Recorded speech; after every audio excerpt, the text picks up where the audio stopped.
Welcome to the DIY3DTech.com channel.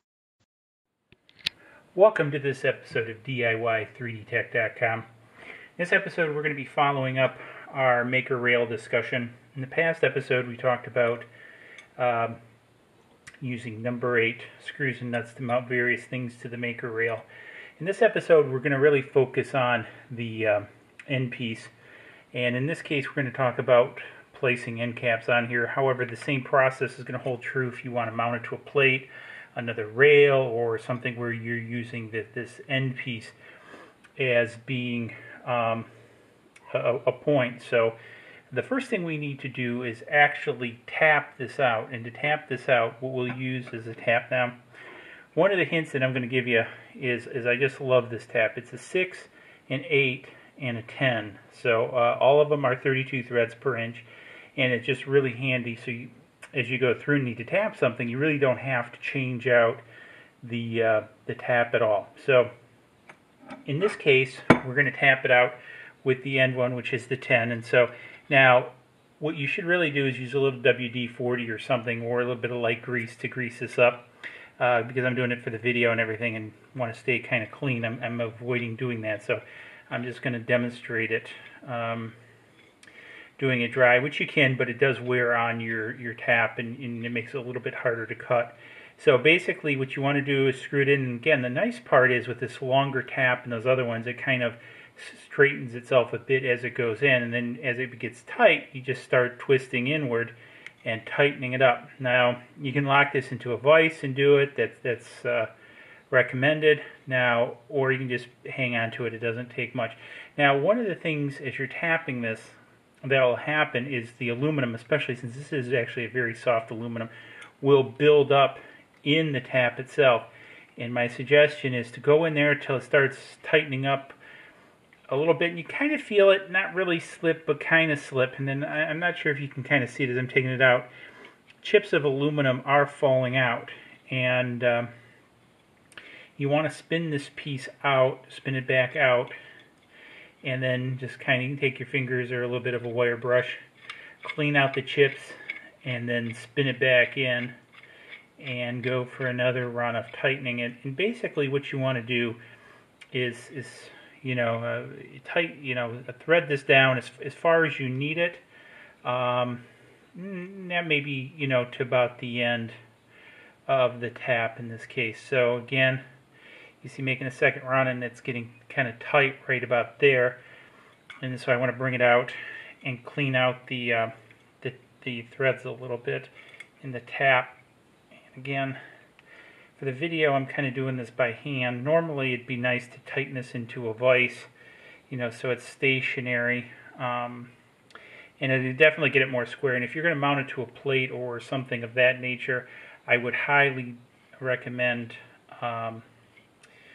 doing that in a vise. And also, if you go on Thingiverse, there's a number of adapters which actually attach to the rail itself, and then have a square with an opening, about a number 10 size opening, that brings this tap in very straight. And again, I'd highly recommend something like that if you want to get very precise and you need to do that. So again, not sure if you can see it, but you can see the buildup of chips and stuff. And again, it is a very soft aluminum, so it will clog up, and I would actually recommend a little WD-40 squirt or some real light grease before pushing the tap through, and that'll also make it easier. But and also you might get some residual pushed out aluminum here around the opening that you might have to clean out. This one's pretty clean, so I don't think we'll have to do that. So now to cap it off Thingiverse, I did get these end caps, 20mm end caps, printed them out. I did use supports, and you can see the blue here. I haven't cleaned it off fully, but so you kind of get the idea. And what it is there's 4 little lugs. Now these 4 little lugs go into the rails to kind of hold this square, and then it's got a little bit of an offset opening.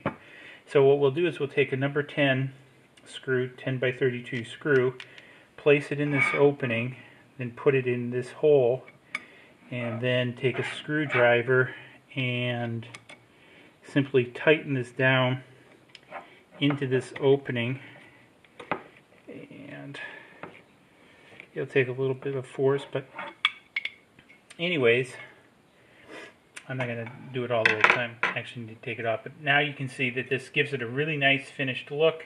It can be used as a foot. It can be used just as a finished end cap. And because of those lugs that you can see inside the rails, it's going to hold it very firm.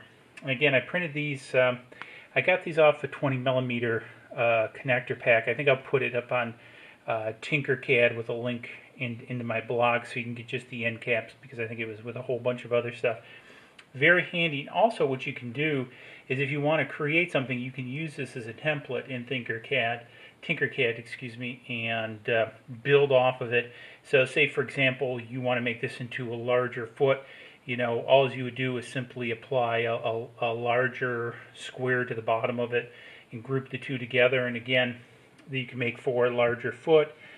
Number of different options. One of the things I'm actually going to do is do an offshoot of this to manage adjustable foot to come off here, so that it rests and I can adjust it. So again, a lot of different things that you can do with the Maker Rail.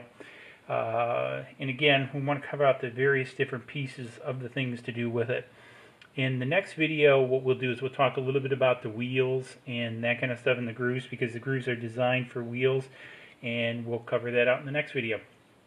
So again, if this helped you out, if you were interested in this, please hit like below, and also subscribe to our channel. We'll have a bunch more coming out on using Maker Rail, because one of the things that this is actually part of that I'll do another series on is we're building a laser cutter here in the lab, and this is going to be part of the rail for the laser cutter. So working with Maker Rail is a little bit new to me. I've used some other stuff in the past very similar to this.